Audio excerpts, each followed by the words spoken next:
अड्डम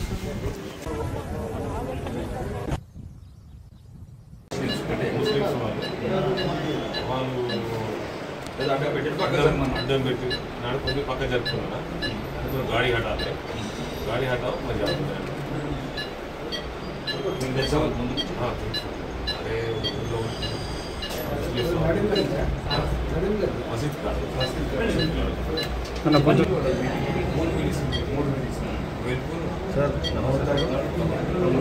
ముస్లింలతో కలిసిపోయి ఒక హిందూ యువకుడిని ఇక్కడ మీ పోలీస్ స్టేషన్లో ఇప్పుడు నేను హాస్పిటల్లో ఉన్నాను.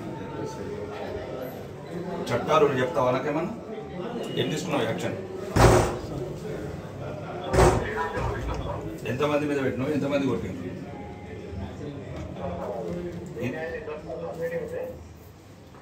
మెయిన్ కాదే మొత్తము బుల్లెట్ కిట్లు ఎక్కించినట్టు చూస్తే మరి దారుణంగా ఉన్నది ఇక్కడ పరిస్థితి.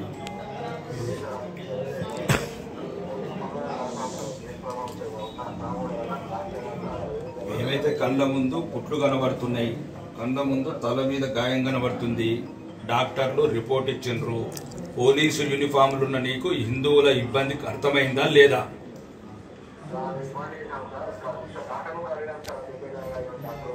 చెప్తా డాక్టర్తోనే మాట్లాడుతున్నానయ్యా. ఒక హిందూ ఎమ్మెల్యేగా మాట్లాడుతున్నా. హిందువుల తరపున 40 మంది కొట్టి బుల్లెట్లు ఎక్కిస్తే నువ్వు ఇంకా 3-4 కేసు చేసి మిగతాలందరినీ ఏం లోపాయిక రూపొందాలు? ఇలా మళ్ళీ కూడా ఎంతమందిని అరెస్ట్ చేస్తావు? రావాలా 10,000 మందిని తీసుకొని? ఇలా ఊరోళ్ళందరూ వస్తే కూడా ఏమైతుంది? హిందువులు ఒకటి కావద్దా? హిందువులు వస్తే కూడా అరెస్ట్ చేస్తా అంటున్నావట.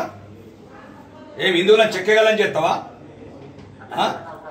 ఇలా మొత్తము వీడీసోళ్ళు విలేజ్ రేపు బతకాలి కదా హిందువులు. రేపు నీకు యూనిఫామ్ నువ్వు కూడా ఉండాలి కదా. నువ్వు కూడా హిందువే కదా.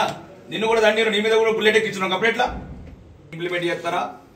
తెలంగాణ లేకపోతే కాంగ్రెస్ ప్రభుత్వం ఓన్లీ హిందువులకి ఇంప్లిమెంట్ చేయమన్నదా? ఇది చెప్పండి. మాకు చెప్తే మాట్లాడతాను, టీజీతో మాట్లాడతాను, ముఖ్యమంత్రి గారితో మాట్లాడతాను. దారుణంగా ఒక్కరిని చూసి 40 మంది కొట్టుడేందా ఇది? మళ్ళా ఇప్పుడు వాళ్ళందరూ ఫోన్ చేస్తున్నారు పీడీసీ వాళ్ళు, పోలీసు వాళ్ళు బెదిరిస్తున్నారు మీరు ర్యాలీ తీయద్దని. ర్యాలీ తీస్తే ఏమవుతుంది? అవును ఎస్ఐ గారు, ర్యాలీ తీస్తే ఏమవుతుంది? హిందువులకు మనోధైర్యము స్థైర్యము మేమందరం ఉన్నాం నీ ఎంబటని అంటున్నా. నేను దండాలి కదా. రికార్డింగ్ ఏది బాగా నువ్వు రికార్డింగ్ ఏది పర్లేదు. ఇప్పుడు నేను సీపుతో కూడా మాట్లాడతా. మేము హిందువులం తండ్రితోనే పడాలా? మేము దండద్దా అంటున్నా. మేము దండద్దా? ఎందుకు ఫోన్ చేస్తారండి మమ్మల్ని రమ్మని మోర్తాడుకో?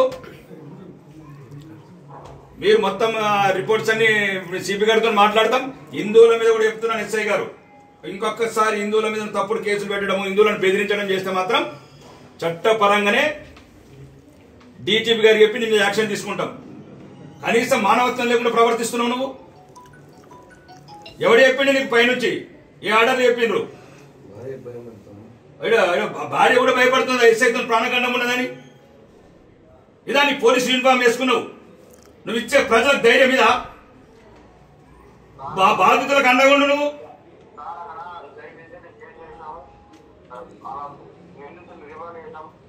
ఏ రిమాండ్లు ఎంతమందిని చేసినావు? 40 మంది అంటే 6 చేస్తావా? వాడు గోశాల హిందువు, 2 బిడ్డలని ఆర్య సమాజం వేద పాఠశాలకు పంపించుకుంటున్నాడు. ధర్మం గురించి దేశం గురించి బతుకుతున్నాడు, హిందుత్వం గురించి బతుకుతున్నాడు. కాబట్టి సోషల్ మీడియాలో హిందువుల గురించి పోస్ట్ చేస్తే కావాలని పగబట్టి కొట్టిర్రు. మరి అంటే ఏం చేయమంటారు? మొత్తంలా సిపి గారితో హిందువుల ర్యాలీలు కానీ శాంతియుతంగా కానీ ఎక్కడ కూడా మా దాంట్లో యూనిట్ అనేది రావాలి కదా. వస్తేనే కదా ఎదుటి భయపడేది.